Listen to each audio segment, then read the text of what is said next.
నాన్న, నేను 10వ తరగతిలా ఫస్ట్ క్లాసుల పాస్ అయిన నాన్నగారు. అమ్మా, నీ కలలు నిజం చేశానమ్మా. స్తంభం కింద చదివి ఫస్ట్ వచ్చినమ్మా నేను. ఇక మన కష్టాలు తీరినట్టేనమ్మా అని అప్పట్ల పాత సినిమాలలో ఇలాంటి డైలాగులు ఉండేటి. ఇక హీరో ఫాస్ అయిందని ఊరంతా సంబరాలు చేసుకునేది.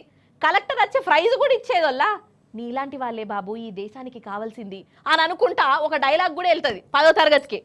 ఇక ఈ సీను చూసి జనం కూడా శానా శానా శానా భావోద్వేగాలకు గురయ్యి కళ్ళు తుడుచుకుంటా దస్తితోని ముక్కు చీదుకుంటా సప్పట్లు కొట్టేది హీరో 10వ తరగతి ఫాస్ అయిందని. ఇక ఇప్పుడు ఈ సీన్ చూస్తేనైతే నాకైతే మస్తు నవ్వు వస్తుంది అలా, నిజం చెప్తున్నా.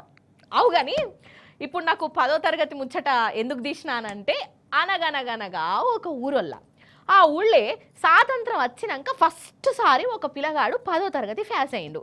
ఇక జనాలు సినిమా లెవెల్లోనే మస్తుగా సంబరాలు చేసుకున్నారు వాళ్ళ. పాండ్రి ఇక ఆ ముచ్చట ఏందో ఇప్పుడు మనం చూద్దాం, నడుగురి. ఇగో ఈ పోరన్ని చూడుండ్రొల్లా, ఈ పిల్లగాడే వీళ్ళ ఊళ్ళే 78 ఏళ్ల తర్వాత 10వ తరగతి ఫాస్ అయిండు. ఒకే ఒక్కడు ఒక్క మగాడు యుగానికొక్కడు. అరే అవంటనుల్లా, స్వాతంత్రం వచ్చినప్పటి సంది ఈ ఊళ్ళో 10 ఫాస్ అయినోడే లేడు. ఫస్ట్ సారి వీడే చరిత్ర తిరగ రాసిండు, కొత్త చరిత్ర బర్ర రాసి పడేసిండు. ఇక ఈ పిల్లగాడు ఉండేది ఉత్తరప్రదేశ్ రాష్ట్రంలో ఉన్న నిజాంపురంలా. పేరు రామ్ కేవల్ అట. ఇక వీళ్ళది చిన్న ఊరే, తిప్పి కొడితే 400 మంది ఉంటారు కావచ్చు. కానీ ఏం ఫాయిదానోల్లా, ఈ ఊరి జనాలు ఎంత ప్రయత్నం చేసినా 10 గట్టెక్కలే. ఇక ఈ రామ్ కేవలు రాముడు మంచి బాలుడు లెక్క ఒక దిక్కు కూలికి పోకుండా ఇంకో దిక్కు బడికి పోయేటోడట. ఇక అందరు అట్లనేనంట.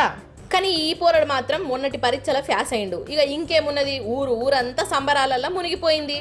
ఓషిని, మా ఊరి పోరడు 10 ఫాస్ అవుడేంది, మాకు అంత సీన్ ఎక్కడిది అని జనాలు జరసేపు గావర్ అయ్యిర్రు. కానీ ఆటెనక ఊరేగిచ్చిర్రు. అందరికందరూ ఆనంద బాష్పాలు గార్చిర్రు. ఇక ఈ పిల్లగాడేమో పిస అయిండు.